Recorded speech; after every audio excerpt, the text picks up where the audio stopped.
जय जय माँ, जय जय माँ, जय जय माँ। जय माता दी। 10 महाविद्याओं में प्रथम काली, द्वितीय तारा के बाद तीसरे स्थान पर षोडशी त्रिपुर सुंदरी माँ तारा की साधना का विधान है। ये ब्रह्म विद्या की शक्ति है जिन्हें त्रिपुर सुंदरी के नाम से जाना जाता है। प्रातःकाल सूर्य का उदय होता है, उसमें चंद्रमा की आहुति हुई जाती है, तब रुद्र शांत होकर शिव हो जाते हैं। इसी शिव भाव के पूर्ण सूर्य से संसार का पालन पोषण व रक्षण होता है। पृथ्वी, अंतरिक्ष और उसमें रहने वाली प्रजा का पालन होता है। सूर्य 5 दिशाओं में व्याप्त है। सूर्य की कलाओं व दिशाओं के आधार पर 5 अवस्थाएं हैं। प्रातःकाल 4 कला, मध्याह्न 13 कला तथा सायकाल 5 कला शेष रह जाती हैं।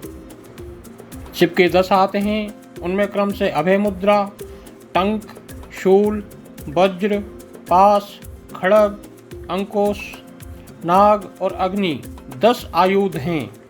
टंक से आग्नेय ताप, शूल से वायव्य ताप, वज्र से इंद्र का ताप, पास से वरुण ताप, खड़ग से चंद्र शक्ति का, अंकुश से दिशेहति का, नाग से संचार नाड़ी, विषैली वायु का, अग्नि से प्रकाश रूप दृष्टि का संकेत है। इन्हीं भगवान शिव की शक्ति का नाम षोडशी है, जो 16 वर्ष की अत्यंत कामनीय रति रूपा योग नामक विश्व की परम सुंदर शक्ति है। पंचकला, पंचाक्षर, पंचात्माक्षर और परात्पर शिव की समिष्ट 16 होने से इनका नाम षोडशी पड़ा है। ब्रह्मा, विष्णु, इंद्र, अग्नि, सोम, इन पांचों में इंद्र रूप सूर्य में ही षोडशी का प्रधान निवास है। तीनों लोकों में व्याप्त रुद्र के अन्न, वायु, वर्षा 3 बाण हैं। शब्द इन्हीं का सूचक है। सृष्टिकर्ता ब्रह्मा, पालनकर्ता विष्णु तथा संहारकर्ता भगवान शिव हैं। खंड प्रलय के कर्ता यम चारों इनके अधीन हैं। यह चतुर्बाहा हैं। इन्हीं का दूसरा नाम श्री विद्या है।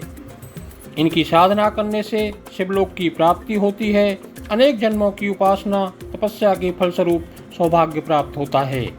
भगवती षोडशी की उपासना से धर्म, अर्थ, काम, मोक्ष चारों पदार्थों की प्राप्ति होती है। मंत्र का पुष्चरण केवल 1.25 लाख जप है, जिसमें 12,500 हवन की आहुतियाँ हैं, 1250 तर्पण या मार्जन हैं, 10 से 15 ब्राह्मण बाल बालिकाएँ हैं। प्रतिदिन 35 या 40 माला का जप करके इसे 21 दिन में पूर्ण किया जा सकता है, या 20 माला प्रतिदिन करके इसे 80 दिन में पूर्ण किया जा सकता है। प्रातःकाल स्नान आदि से निवृत्त होकर मौसम के अनुसार वस्त्र धारण करें तथा पूजा में सभी वस्तुएं, आसन इत्यादि सफ़ेद रंग के होने चाहिए। नैवेद्य, फल, मिठाई, बतासे इत्यादि, दीपक, माला, मोती, चंदन या तुलसी की सफ़ेद रंग की हो। पूर्व या उत्तर दिशा की ओर मुख करके साधना करें। षोडशोपचार पूजा, विनियोग, न्यास, ध्यान, कवच पाठ करने के बाद मंत्र जप करें। ओम ह्रीम षोडशे नमः मंत्र का जाप करें। षोडशोपचार पूजा भी ओम ह्रीम षोडशे नमः मंत्र से करें। प्रत्येक उपचार से पहले यह मंत्र पढ़ें, जैसे ओम ह्रीम षोडशाय नमः आवाहनम समर्पयामि आदि। धर्म, अर्थ, काम, मोक्ष और धन संपदा के साथ वशीकरण की शक्ति प्राप्त करने के लिए षोडशी महाविद्या का पूजन करना श्रेष्ठ है। षोडशी महाविद्या के अंदर भगवती का जो स्वरूप है उसके अधीन बुध ग्रह आता है, और बुध ग्रह की कोई भी समस्या हो उसे यह षोडशी या श्री विद्या जरूर करनी चाहिए।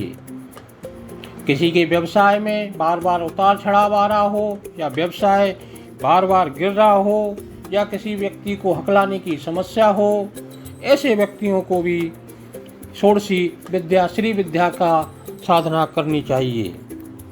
सबसे पहले दाएं हाथ में जल लेकर विनियोग करना है। विनियोग का मंत्र है अस्य त्रिपुर सुंदरी मंत्रस्य दक्षिण मूर्ति ऋषि पक्ति छंद श्री महात्रिपुर सुंदरी देवता एम बीजम सोम शक्ति क्ली क्ली क्लीम कीलकम ममावित सिद्धार्थ जपोविनियोग। उसके बाद ऋषि न्यास करना है।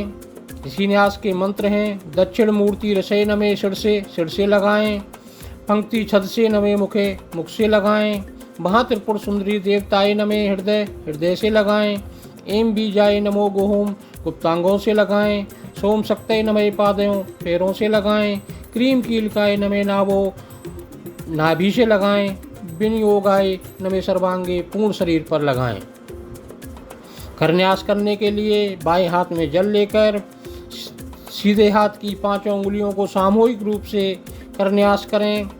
सबसे पहले अंगूठे का है ह्रीम श्रीम अम अंगुष्ठाभ्याम नमः। उसी अंगूठे से अब तर्जनी उंगली पर स्पर्श करें ह्रीम श्रीम आम तर्जनीभ्याम नमः। उसके बाद मध्यमा उंगली पर करें ह्रीम श्रीम सौम मध्यमाभ्याम नमः। उसके बाद अनामिका पे करें ह्रीम श्रीम अम अनामिकाभ्याम नमः। उसके बाद कनिष्ठ उंगली पर करें ह्रीम श्रीम आम कनिष्ठाभ्याम नमः। उसके बाद पूरी हथेली पर करें ह्रीम श्रीम सो करतल पृष्ठाभ्याम नमः। अब इसके बाद हमें हृदय न्यास करना है।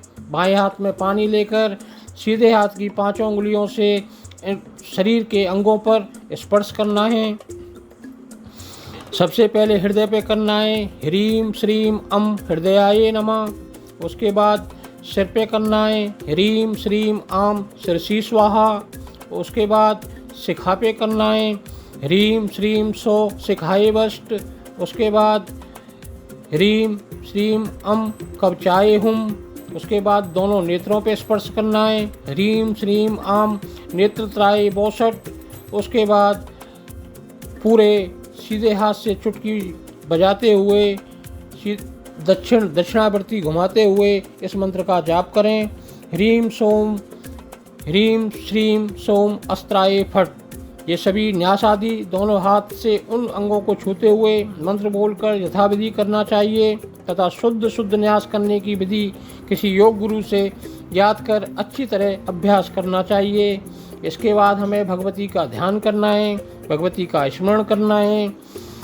बालार्क मंडलाभ्यासम चतुर्बाहु त्रिलोचनम पासा कुशा सराचापम धारयंती शिवाम भजे।